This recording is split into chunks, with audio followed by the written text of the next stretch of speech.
Okay, Team 17 have responded, and partially in one article that is another Access journalism, puff piece from, of course, Dean Takahashi that everybody does like to clown on, and I think for good reason. He's also covered for Iffy Group, so check out tomorrow's video for that. But they did talk to Eurogamer. Team 17 talked to Eurogamer, and that's important because Eurogamer were the people who did the investigation. Yeah, all of the staff that Tom Phillips was in touch with are keeping him completely up to date with everything they're doing internally. And that's great for us. So, a CEO in gaming willing to actually talk to their staff. So, we're just going to go through this. We're going to talk about Team 17's response and work out what we think this means for the publisher. So, Pattison subsequently addressed Team 17 in a company-wide meeting last Friday, which was the day before our video on this topic came out, in which he gave a lengthy response and announced an immediate pay review for staff in the QA department. It began with a statement from him, and he actually joined Team 17 from PlayStation last October to lead as its new CEO. Basically, Debbie Bestwick is CEO of Team 17 Group. He is CEO of Team 17. So I guess he would be a direct report to her. Yep. So he did that. Before going into a lengthier deep dive into basically everything Eurogamer brought up, which I imagine is awkward because if it is basically everything, then Debbie was brought up in the Eurogamer article. That's your boss, dude. Almost everything. Yeah, maybe that's the almost. So let's talk about the NFTs. They got a brief mention, something that Pattison branded as totally outside the principles and values we have as a company, alongside a detailed talk on pay bonuses, workload, and culture. That's quite funny because, totally outside the principles we have as a company. Meanwhile, what did Debbie put onto Facebook? I dare anyone to question my ethics. You sort of had that belligerent post. Yeah, that people rose. Yeah, I think the fun thing there is him saying that is either a tacit admission that it came from up the chain. He disagreed with it but couldn't fight it back, so it had to happen, even though the CEO didn't want it to. He was overruled.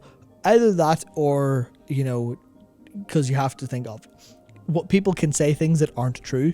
Yes. So he could just be lying and not actually think that. But, if you're to give someone the benefit of the doubt, then you could imagine this is him being overruled on that. Yeah. So for the almost everything being covered then, corporate politics. So the one thing not covered, and very notably not covered, was the claims of poor management concerning Debbie Bestwick, who is the chief of Team 17 Group after she bought out the other founders in, was it 2010? Those things, not at all covered here. Now, going back to what the CEO of Team 17 said, he said, "I'm committed to taking action. I won't brush over anything that was said or ignore any of the points being made. It will all be thoroughly investigated. You have my guarantee." On the topic of pay then, he said that their aim was to pay people in line with the market rate, and that they had participated in a benchmark study with data from across the industry, but he acknowledged the benchmarks are always changing, and this would be looked into in their next annual salary review, which is in April, but he has asked for an immediate pay review of the QA department because their pay was starting around 16k, which is just not enough. Peanuts, pretty simply not enough. Yeah, right. Bonuses then, where he kind of deflected, but said he understands the point. Yeah. Basically, we seemingly arbitrarily pay you more or less, so let's assume it'll be less. Yeah. And then that coming from a CEO that has no money issues is frustrating because people look at Debbie Bestwick, who is the group CEO, and her 200 million valuation and recent 7.4 million, compensation. Yeah, so that's the gist of what he said. What he literally said was, the bonuses have been discretionary, so your lifestyles have to be balanced against that fact. But we do need to make a better job making sure people know what we need to achieve for those bonuses to happen. Yeah. So that's just that's the thing where it does boil down to just, sorry, we have invisible goalposts and invisible goals. So we just arbitrarily have less money. We'll maybe try to fix that, but don't think about it too hard. Yeah, rough. Now there was an elephant in the room that was addressed, which is good, and it is workload. Basically said he acknowledged that he has seen real problems and wants to rejig their output to focus on fewer games with a higher quality bar. Big. Now that's interesting because that is actually a change in direction. And that's also even more interesting because where did this come from? Well, the company going public. Yep. Maybe are these things coming from the top? Has Bestwick lost a little bit of clout, and some of the other people in the sort of very senior team have been able to get their way? Hard to speculate, but obviously this is a change. We're struggling, he says. As we grow, there is always going to be an increasing need to sign potentially more titles or to refocus and sign higher quality titles with more commercial potential. And that's my focus. I'm trying to improve the ratio. I don't want to just see us in a continual treadmill of just filling the pipe. And that is, I think, vitally, vitally important to basically Team 17 being respectable, which they certainly would want. And what's fun is he actually engaged properly with the topic of people leaving, because if you look at their Glassdoor, it ain't a pretty picture. It's just, they're dropping like flies. And basically the whole, there is no war in Ba Sing Se. That's not actually what's happening here. He's bloody well acknowledged it, which is nice. Saying that, the staff have also suffered through attrition. Now that's rough because, you're on a team, you have your team's workload and people are just dropping out. Yeah, what do you do? Less work? Yeah. No? Currently, they've got 30 vacancies waiting to be filled. And he says, whilst I can obviously point to the challenges of COVID, the movement of labor, we also have to ensure it's an attractive place to work for potential new hires, but also importantly for existing employees. This isn't going to be resolved overnight, but it does say to me we have more, more open heads? We have open heads, yeah. Wow. Patch was up. Yeah. He says it's not going to be resolved overnight, but that they have open heads. I've never heard that turn of phrase before. I guess open minds is maybe what you're trying to go for there. Or open heads as in, there's places, there's heads that need filled. No, hang on, no. There's positions that need filled, I guess. Yeah.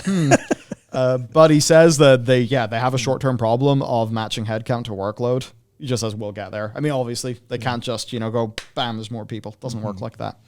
Product quality then. Yeah. Well, he says he wants to build a closer relationship between the teams, like QA, design, and development, to decide the best path. We have a responsibility to our shareholders, to our investors to hit targets, but we also have a responsibility to our employees, our development partners, and customers to deliver the best products possible. I'm committed to finding that sweet spot. I fucking hate the characterization that this is a sweet spot. Yeah. That is messed up. It's not a sweet spot between competing interests. Yeah. The long-term situation is you make the customers happy. That makes the shareholders happy. You have to make the customers happy first. Do you know what's a really good example of this? One of the most successful companies on earth. It's called Amazon. Amazon continually put short-term shareholder interest second to giving people the best service and the best deal. Now, obviously, at the expense of workers and all of those issues with Amazon. But the fundamental success story of Amazon is that Jeff Bezos was able to convince the investors that this is a long-term growth company, not a short-term, do you want a massive dividend every single quarter situation. That is what Bezos was able to sell, and that is what basically allowed that company to grow in the way that it did. Yeah. And what we keep on having is these gaming companies who are not willing to take that perspective, which is... Yeah, you have to suck it up for a bit because we're playing a long game. If you want long-term results, you have to play the long game. Yeah, I mean, I think that is an interesting point where it's like competing interests. It does mean that by saying this, he has almost literally said that the best product possible on like a binary scale, it's either best product possible or shareholder happiness.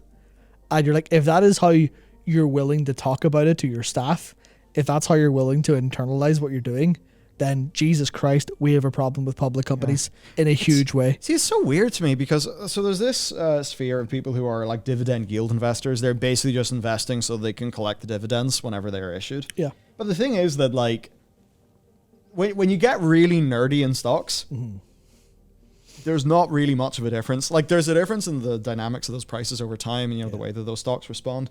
But ultimately, like what is a share in a company? Well, what you want is a share of the future, returns, right? So whether it's the dividend yield or whether the stock is going up, and then that's where you're getting your return. It actually ends up basically there's a few nerdy videos and deep dives that I kind of went into where it's like actually pretty much all amounts to the same, which makes me then think. Like, okay, you're trying to have this massive war chest and, great profitability so that you can issue really nice, attractive dividends as time goes on in, like, the shorter term, instead of just being like, hey, we're going to increase our stock price by increasing our growth by maximally reinvesting everything that we can. I mean, I don't really know. This is what I think feels funky. This I think is very funny because I immediately just think, well, ask any StarCraft player what to do with gold and gas, or sorry, ore and gas, like yeah, minerals and gas. What are you going to do with it? You're going to spend it to make more back. That's how it works. No, you're gonna drone rush for the GSL finals. Yeah, so it's like, you know, if you're an investor, you'd be shit at StarCraft. There you go. Suffice to say, getting nerdy in that shit is completely out of our wheelhouse, but you know, there's some opinion at least. Now, QA feeling like second-class citizens. Well, he promised that changes are already in the pipeline and there's more coming. Wild. So he basically called out improvements in pay and overtime. He said he wanted to ensure the team was respected within the company. Some of these changes are coming. They're also looking for others. Now, sexual harassment, stuff like that. He basically said he had nothing to offer except acknowledging that they really need to work in HR and have a zero tolerance policy. Again, this is the sort of thing you can't just fix immediately. You can institute new policies and try to fairly apply them over time, and then that's the thing that has the good result. So basically, he says that on the issue of the sexual harassment, they had a zero tolerance policy to any cases and want to improve any difficulties that staff faced raising issues with line managers or HR. We need to create a safe space where everyone can bring things to our attention, and that's something to work on. See, it doesn't matter if you have a zero tolerance policy if the policy does not get enacted properly. Yep, exactly. Which is, I mean, that's a lot of people's concerns with Activision Blizzard. Yeah, yeah. They can say, "Oh no, we would never tolerate any of this if only we knew about it. We didn't know about any of it." And you're like, "Yeah, because your HR people fired all the reports out. Fucking idiots." Yeah. So he basically finishes by saying that they're going to pull things around, and that Eurogamer's reporting, included comments from staff who said they had been proud to work, in particular projects or with particular peers. And speaking to Eurogamer, staff said they're also cautiously optimistic, but obviously actions speak louder than words. Yep, and I think that's the vibe I generally got from reading this. I'm mostly really, really impressed that, especially comparing it to Activision Blizzard and how we've seen what Bobby talks to his employees, because we've just seen the videos. We've literally seen Bobby soullessly deliver a terribly scripted thing with no spirit in him whatsoever. And the surprising thing is, it's like, Bobby, I've seen your bit in the movie Moneyball. I'm not saying he can act, but how is he even more of a robot in an internal thing with his own employees than he is being a company CEO doing an acting gig in the movie fucking Moneyball? Yeah, I mean, there's one thing that I remember we watched, but it's a PBS documentary from years and years ago where there's young Bobby Kotick talking about setting up an early company and working in tech and stuff, and that's all. He's so charismatic. You watch that and you're like, oh, I can see how you've become, the CEO of this big corporation because you're very focused on money, making ruthless decisions, and you're charismatic. You can get investment pretty easily because you know how to speak to people. And then you just see him talking to staff, and it's like he's talking to robots or bugs. He just doesn't care. Yeah. Very obviously, it's just delivered so straight to be pointless and emotionless. Whereas obviously we don't know how Pattison spoke to his staff, but the difference in what's been said is astounding. Where this very much feels like someone's going, no, listen, there are problems, we're going to address them. As opposed to, we have always run a fantastic workplace here at Activision Blizzard, and we take everything very seriously. What's everything, Bobby? Everything seriously. No specifics are needed at this time. And same with even, maybe different, but people saying it's like they didn't feel like there was an awful lot they could get from Mike Ibarra at the time during everything going a bit scuffed for Blizzard. And to me, this is just the CEO going, you know what? I wasn't aware of a lot of these issues. Maybe it's because he's fresh or whatever else, but they're highlighted. They're all completely valid. So here's my pledge that we're going to work on them. Joining in October, maybe he's not aware of the 12 grand starting QA salary from 5 years ago. Yeah. Yeah. So then gotta solve things There's one thing that is very noticeable though, or notable, and it is where's Debbie? Yep. Because ultimately I think this is this guy who is really not responsible for technically he is responsible, but he joined in October. Yeah. It's the following February. These are problems that have happened for a long time. Yeah, he's not the one who sowed these seeds. He's the one who's now in charge of their harvest and going, oh, Jesus Christ. Yeah. I mean, it could even be that trying to fix these things is part of why he ends up becoming CEO. Possibly, yes. Because ultimately, one of the things, like, as an example, is he now taking on what were Debbie's responsibilities last year? Yeah. You know, in which case, was it her management style, or maybe lack of awareness, or maybe showing some preferential treatment to people or whatever? Was it that led to these problems? And now he's fixing it anyway, but the things that led to him having his position have now bubbled up and blown up in his face. But I guess it's like, unlike the Bobby situation, he's went to the staff. They've all went back to Eurogamer. Mm-hmm. Now, of course, the media junket, like Bobby did a bit of it. He did some media. Yeah, a wee bit of it. Yeah. You know, this guy as well did do some media. Mm-hmm. He, I mean, basically, like, we've got a roast of Dean Takahashi coming up tomorrow. And it's not because Dean's not good at Cuphead. I don't give a shit about, you know, what games Dean likes or doesn't like. What I do give a shit about is, you know, access journalism that is totally just rolling over for big companies and really going against all the core tenets of journalism. So, yeah, in the same way that he did a sort of a thing playing defense for Quantic Dream when all of their stuff happened, he's basically also done a playing defense thing for Team 17, interviewing this CEO. Yeah. And the way that he characterizes some things is just completely absurd. So, you know, it's been good. You know, Schreier's joining in and clowning in Dean. Other journalists are joining in, clowning in Dean, because I think they're journalists. They kind of maybe hold some reverence of what a journalism is. Yes. And they see Dean not do a journalism. Mm-hmm. So we'll get into that tomorrow.